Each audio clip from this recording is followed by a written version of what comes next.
Welcome back to another episode of the MD Investor channel where we talk about personal finance, setting goals, achieving goals, educating ourselves and our children so we can break the cycle of generational poverty. New video today, guys. New video today. Very practical video. How much money do you have to invest to earn $100 per month in dividends? How much money do you have to invest to earn $100 per month in dividends? After all the videos and lessons, sometimes it gets basic, and this is as basic as it gets. But before we get into the video, if there's friends and families out there you think can benefit from this personal financial information, let them know about the MD Investor. On YouTube, it's MD Investor. On Instagram, it's MD Investor 1. And without further ado, let's jump into it. So why start with $100? Why not 200, 300, 400? Why not 50? Why not 25? Well, $100 is a nice round number, right? You can go to dinner for $100. You can pay your phone bill. You can pay a credit card bill. $100 is something. It's tangible. It's a significant amount of money, right? Think about it. If someone came up to you and said, can you give me $100? It's not $2, right? I mean, it's a significant amount of money. In dividend growth investment, what they call DGI, which is basically our method of getting passive income, it's a marathon, right? It takes a while to build up that cash flow. But on that journey to maybe $5, $10, $15,000 a month, which you need to cover your expenses, which may take a while, it may take years to get there. There are some medium and short-term goals which kind of keeps us in the game, keeps us motivated, keeps us realizing we are making progress. We're getting closer. We are further today than we were last year. So $100 is a nice kind of milepost to kind of say, we're making progress. Okay, so that's why we chose $100. And listen, and if you are saying, what about $50? Well, after we do all the math, just divide it by 2, right? Or if you're thinking, what about $200 a month? How much would that double it? Okay, and so on. Again, how much do we need to invest to earn $100 per month?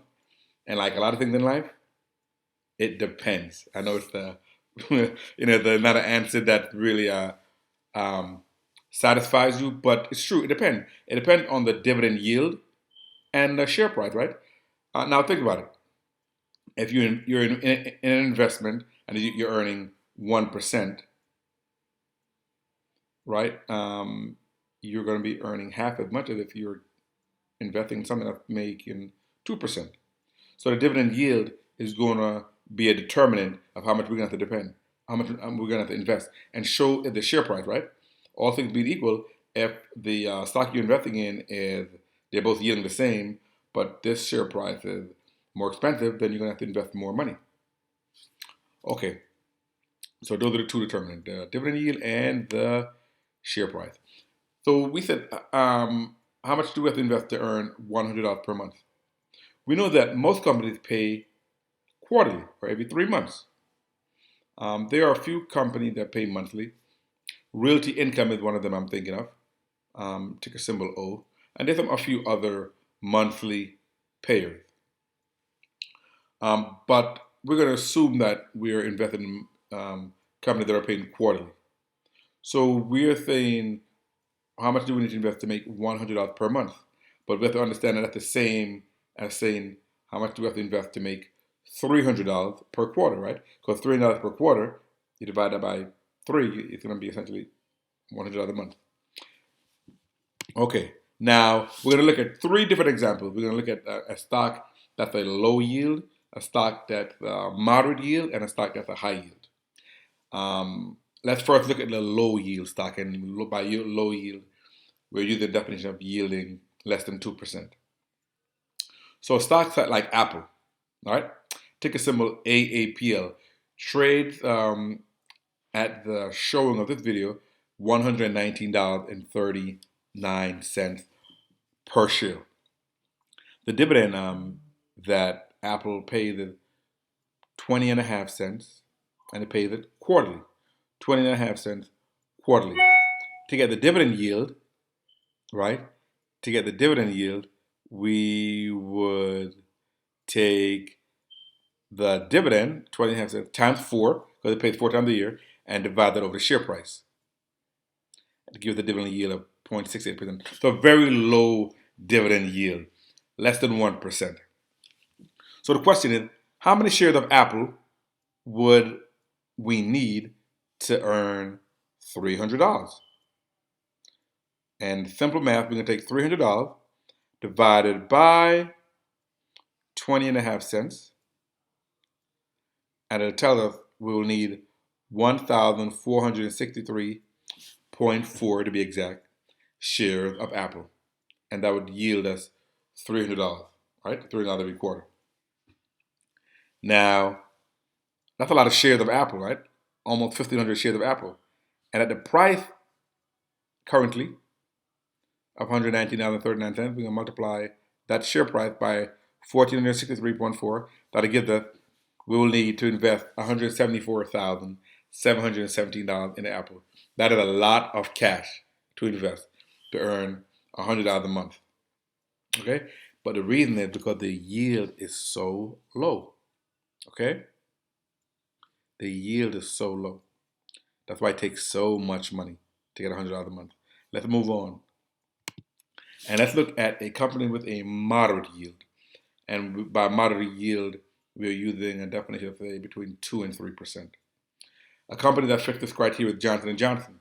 Ticker symbol J&J, trading at $149.35. It's paying $1.01, and it's paying it quarterly. So it's going to be $4.04 for the year, annual dividend. You divide it by the share price, we get a dividend yield of 2.68%. Again, the same question. How many shares of Johnson & Johnson would we need to earn $300? You take $300 divided by $1.01, which is the dividend, and we'll need about 297 shares of Johnson & Johnson. And how much would it cost us to have 297 shares of Johnson & Johnson? You're going to take 297 times the share price, right? $149.35. We'll need $44,361. It's a lot, but notice it's a lot less than $174,000. A lot less. And the reason is because instead of 0.68%, the yield is almost 2.7. The yield makes a difference. Now look at our last example at a high yield. And by that, we're using a definition of yielding greater than 4%. AT&T, ticker symbol T, everybody's favorite dividend paying company in the dividend growth investment world. Trading at $29.03. It pays 52 cents per quarter. So 4 times a year, that'd be $2.08. You divide that by the share price, you get a dividend yield of over 7%. Now you know why people love AT&T. 7.18% dividend yield. Same question. How many shares of AT&T would we need to earn $300 per quarter? Well, we take $300 divided by 52 cents per quarter, and we get 577 shares. So we'll need 577 shares of AT&T to give us $300 per quarter. Right? How much would that cost us? 577 shares times the share price of $29.03. We would need $16,750.31 of AT&T. Notice, in the first example with the very low yield of Apple, because the yield is so low, 0.68%, you have to invest so much money, almost $175,000.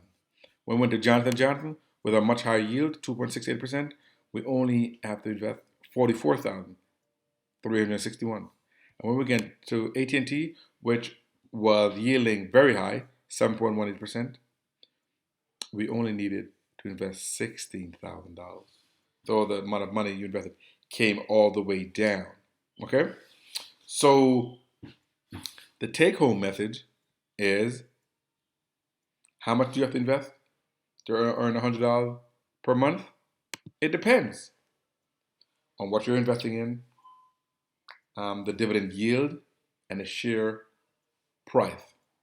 So the take-home message is the amount of money you need to invest on a stock to earn a certain amount, right, is inversely related to the dividend yield. Meaning you have to invest a lot of money when the dividend yield is very low. But you have to invest a lesser or smaller amount of money when the dividend yield is very high. So again, guys, I hope you got value out of this. And like I said, if you want to adjust the numbers, you can do that, right? So if you want to say how much would I have to invest in those companies to get $50 per month, then let's divide everything by 2. How much would I have to invest to get $200 per month? You just double everything. And you can see this is a great starting point because, like I said, $100 is very practical. It's significant, and it's a stepping point to, or starting point to look to the future when I'm making $300, $400, $500, $1,000, $2,000 per month. If there's people out there, guys, you think could benefit, let them know about the MD Investor. It's an MD Investor on YouTube, MD Investor One on Instagram. Even if you watch it on Facebook, definitely go to the YouTube channel and subscribe. And remember to commit your money to grow. And I will see you on the next one.